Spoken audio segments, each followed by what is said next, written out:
Yeah, Eric, this is the kind of change that we have not seen at Seattle City Hall in decades. Sarah Nelson, who has been seen on the council as more of a hardliner on homelessness and open-air drug use, was named council president by her colleagues today after an election that signaled that voters wanted change.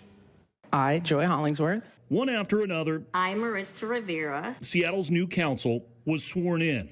And that I will faithfully conduct myself as a city council member. Congratulations, Daddy. West Seattle's Rob Saka, part of the seismic shakeup at City Hall, a council that was greeted by an uncharacteristic standing ovation after an election that was centered around public safety priorities. You know, the first real day of the calendar year, but when can you realistically come up with legislation to improve public safety in some way?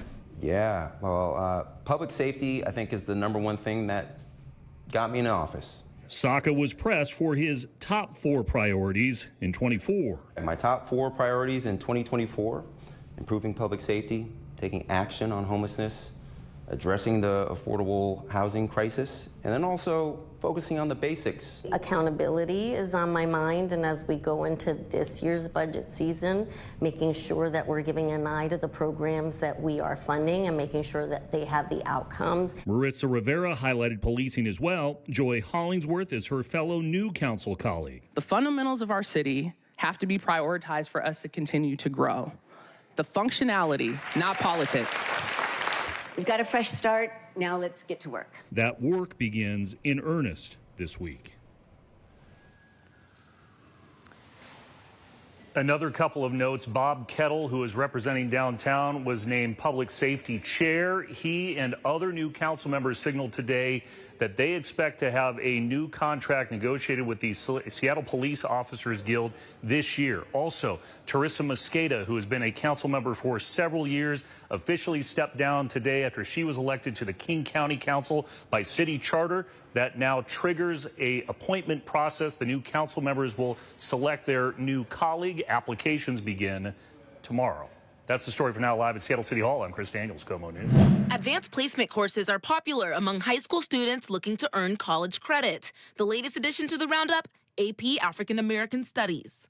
Students have told me that this is a course that helps them to understand the world around them and the society that they live in.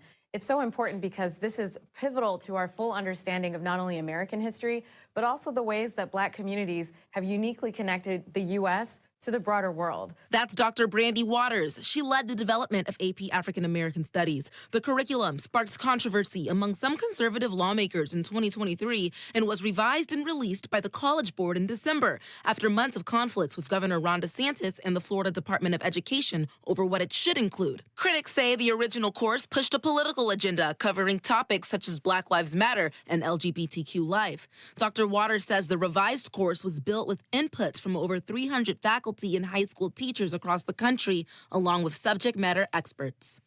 So that means students look at a wide range of topics, from early African societies to the Great Migration to Black feminism and also Afrofuturism. They really have a chance to build skills in looking at a wide range of resources, such as art and poetry, archival documents, legal text, and charts. It's a truly exciting course.